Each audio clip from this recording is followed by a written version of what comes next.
اپنے دھرم میں مرنا اچھا ہے دوسرے دھرم کا وچار کرنے سے۔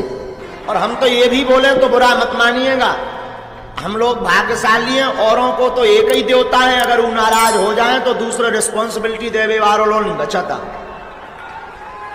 اپنے تے تو بڑی کرپا جائے 33 کروڑ دیوی دیوتا ہیں، اور نکٹا ہرو بے بھی کم پڑے تو 2-4 اور بنا لو پر دو۔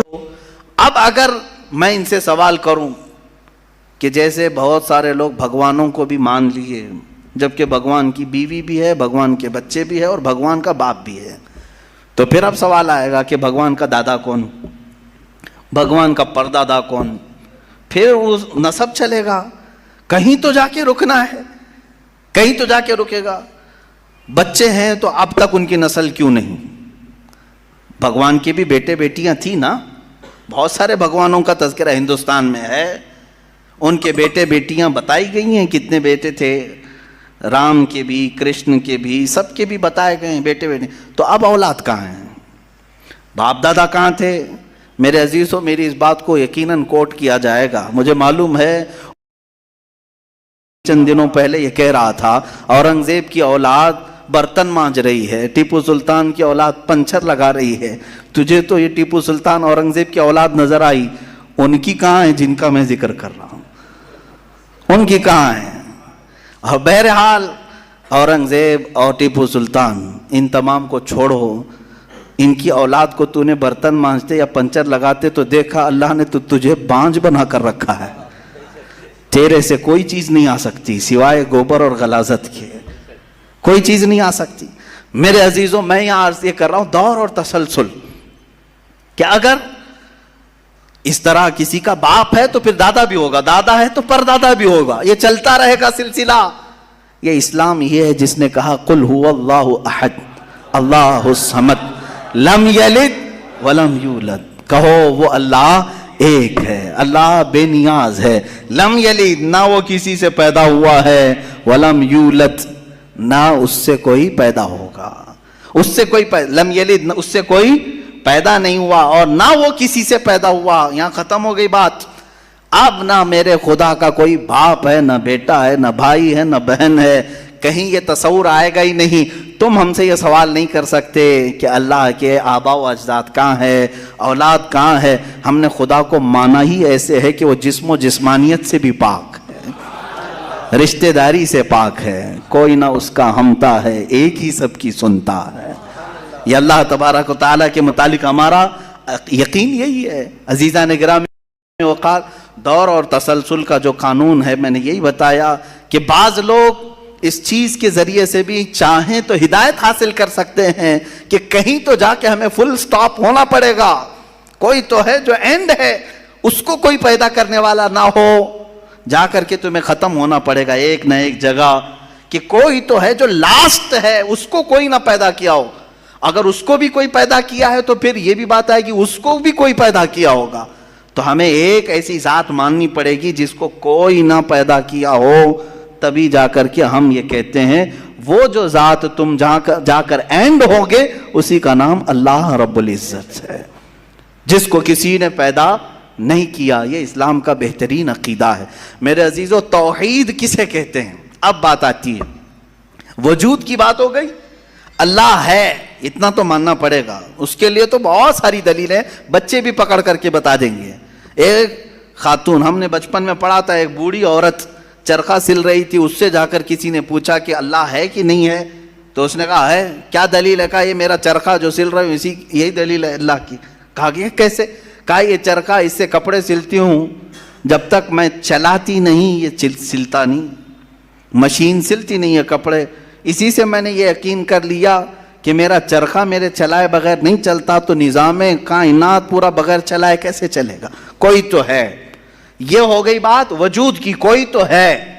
اب آتی ہے توحید کی بات، کوئی تو ہے، اب ہمیں یہ بتانا ہے ایک ہی ہے، کوئی تو ہے لیکن وہ جو ہے وہ ایک ہی ہے۔ یہاں پر بھی ہمیں اسلام نے جو فلسفہ دیا ہے، قانون دیا، وہ بہت ہی پیارا ہے۔ اس کی وجہ کیا ہے؟ میرے عزیزو، چلو اب ہم توحید کی طرف آتے ہیں۔ توحید کہتے ہیں ایک ماننا، ایک ماننا۔ حقیقت میں دیکھا جائے تو دنیا کے اکثر اکثر مذاہب میں توحید کا شروع میں درس رہا. عیسائیت جو آئی ان میں بھی تھا، بعد میں یہ تثلیث کے قائل ہو گئے. یہودیوں میں بھی اللہ کو ہی مانتے، خدا کو ہی ماننا ہے. ہندوؤں میں بھی ایک کا ہونے کا تصور کتابوں میں ان کے موجود ہے. یہ اور بات ہے کہ انہوں نے ملا دیا، مسالے لگا دیے، الگ الگ ہو گئے. خالص جو اپنے دین پر باقی ہے الحمدللہ وہ اسلام ہے. آج بھی اللہ رب العزت ہے اور وہ ایک ہے، ایک ہے. اس پر کیا دلیل ہے؟ اس پر بھی دلیلیں دینی ہوں گی مسلمانوں. عقلی دلیلیں بھی ہیں، نقلی دلیلیں بھی ہیں. نقلی دلیلیں ہمارے لیے، نقلی کا مطلب ہوا کسی جگہ سے ثابت ہے، قرآن سے، حدیث سے یہ ثابت ہے تو یہ نقلی دلیل. عقلی جو عقل بھی جس کو تسلیم کرے، عقل جس کو ایکسیپٹ کرے، وہ کیا ہے؟ اس بوڑھی عورت کا ہی میں بتا دوں جس نے چرخہ سلا اور چرخے کو چلانے میں اس نے کہا کہ اللہ ہے، کوئی تو ہے، کیونکہ میری مشین بغیر چلائے نہیں چلتی. تو اس سے صاحب نے جس نے سوال کیا پوچھا کہ اچھا ہے تو کیا وہ ایک ہے کہ دو ہے؟ کہا نہیں ایک ہی ہے. کہا وہ کیسے؟ کہا دو ہو تو دیکھو تم سامنے بیٹھو، ادھر سے چلاؤ، میں ادھر سے چلاتی ہوں. پھر کپڑے کی کیا درگت بنتی ہے؟ تم اپنی طرف کپڑا کھینچ رہے ہوں گے، میں اپنی طرف کپڑا کھینچ رہی ہوں گی. اس سے میں نے یہ یقین کر لیا میرے کپڑے کو سلنے کے لیے میرے چرخے پر ایک ہی کا ہونا ضروری ہے. دو بیٹھیں گے تو کپڑا پھر پائجامے کی بجائے کرتا ہو سکتا ہے، کرتے کی بجائے چڈی ہو سکتی ہے، کچھ بھی ہو سکتا ہے، کچھ بھی سل جاتا ہے. تو دو لوگ ایک مشین کو سلنے جائیں تو نظام درہم برہم ہو سکتا ہے. تو ایک پورے کائنات کا نظام اگر دو لوگ چلانے لگیں تو ایک دن ایک کہے گا نہیں میں آج بارش برساؤں گا، دوسرا کہے گا نہیں میں آج دھوپ ڈالوں گا، تیسرا کہے گا کہ نہیں میں آج چھاؤں ٹھنڈی پیدا کروں گا. تو یہ تو انہی کے درمیان جھگڑا ہوتا رہے گا. اسی لیے قرآن نے بھی کہا لو کان فیہما آلہۃ الا اللہ لفسدتا، اگر ان کائنات میں زمین و آسمانوں میں خدا کے علاوہ دو ہوتے تو ضرور اس میں فساد ہوتا، ضرور اس میں نظام درہم برہم ہوتا. میرے عزیزوں یہاں دیکھ رہے ہیں ہم بہت سارے نظاموں کو، کمیٹی کا مسئلہ ہے، مسجد کا مسئلہ ہے، بہت سارے چیزیں دیکھیں. صدر صاحب کچھ اور کرنا چاہتے ہیں، نائب صدر صاحب کچھ اور کرنا چاہتے ہیں، سیکریٹری کچھ اور کرنا چاہتے ہیں. حکومت میں جائیں پرائم منسٹر کو اور چاہتا ہے، ہوم منسٹر کچھ اور کہتا ہے، اس کی تو بڑی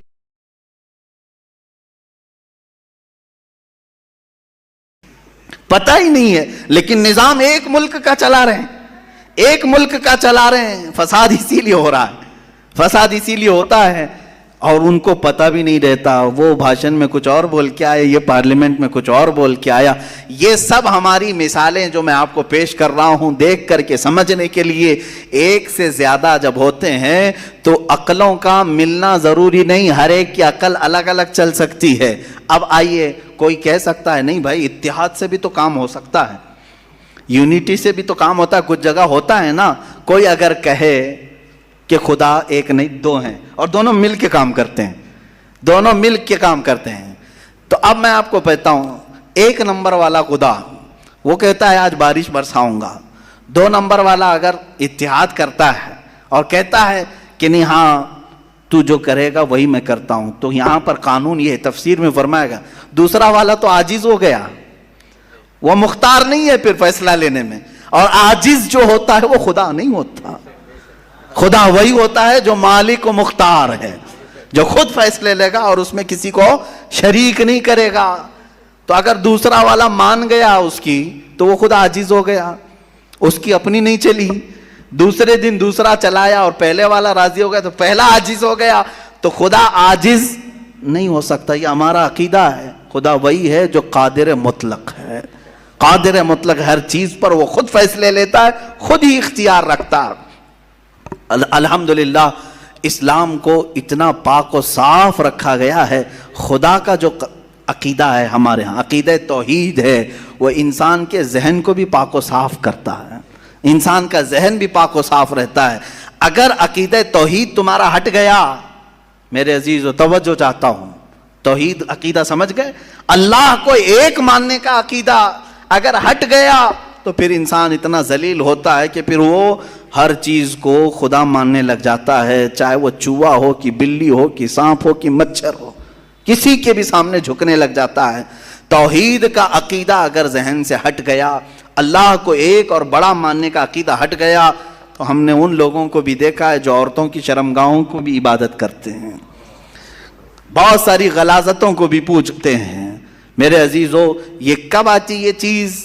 جب عقیدہ توحید انسان سے ہٹ جاتا ہے تو وہ بہت ہی نیچے گر جاتا ہے۔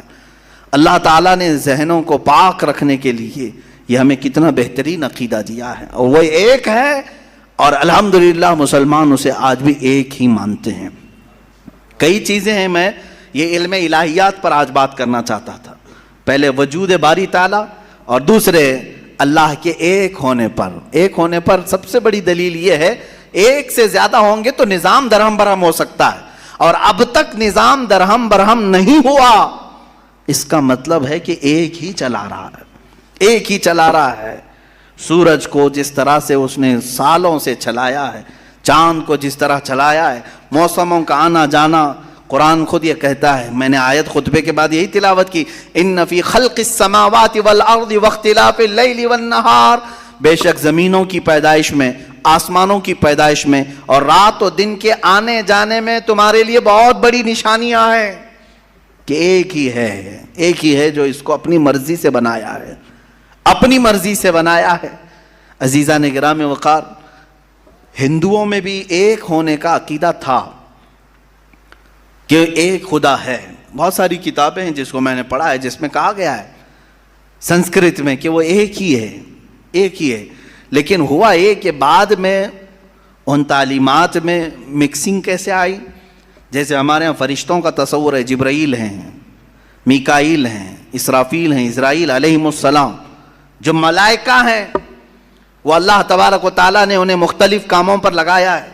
میکائیل علیہ السلام بارش برساتے ہیں، روزی پہنچانے کے کام میں ہیں، اسرائیل علیہ السلام روح نکالتے ہیں۔ تو ان ملائکہ کو جس طرح سے ہمارے ہاں تصور دیا گیا اللہ کے فرشتے، تو ان لوگوں نے ان دوسرے کاموں کو دیکھ کر ہر ایک چیز کا الگ الگ خدا بنا لیا۔ ہواؤں کا خدا الگ، بارش کا خدا الگ، آگ کا خدا الگ، پانی کا خدا الگ۔ یہاں پر دھوکہ کھا گئے، وہ خدا نہیں ہے، وہ خدا کے فرشتے